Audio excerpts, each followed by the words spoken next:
Hello, students.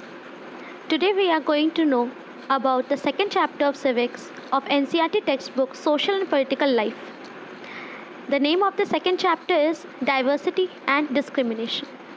In the first chapter, you have already read about what is diversity, how diversity adds richness to our nation and to our country, why diversity should not be mixed with inequality, and how to use this diversity to strengthen our nation rather than using it to raise conflicts.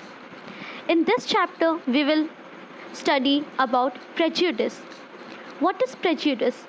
That you'll get to know when you read the chapter. That when some people hold some beliefs as hard and fast rules and they are not easy to change, that is known as prejudice.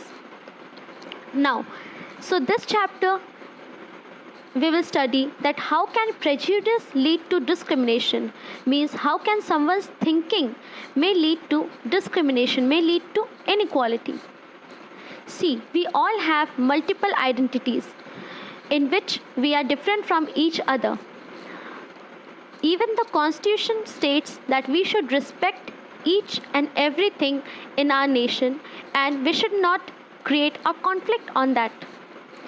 So in this chapter, we will get to know how we can appreciate the various forms of diversity in our everyday life, and we will also see how this diversity leads to discrimination and of what type. Like for example, if you take the language, there is one language which is the mother tongue of every person. Every person has different mother tongues, but there are, apart from that language, also many other languages which need to be respected. Now, this prejudice also creates stereotypes in our society. Stereotypes are an obstacle in the development. We should always remember that stereotypes are not a positive thing for development. Now, discrimination exists when there is inequality within ourselves.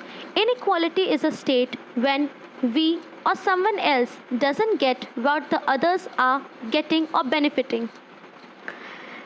So we should always think about that people or from the perspective of that person who is being treated unequally. Like for example, we can take the caste system of India. Caste system has been going on in the Indian society since ages.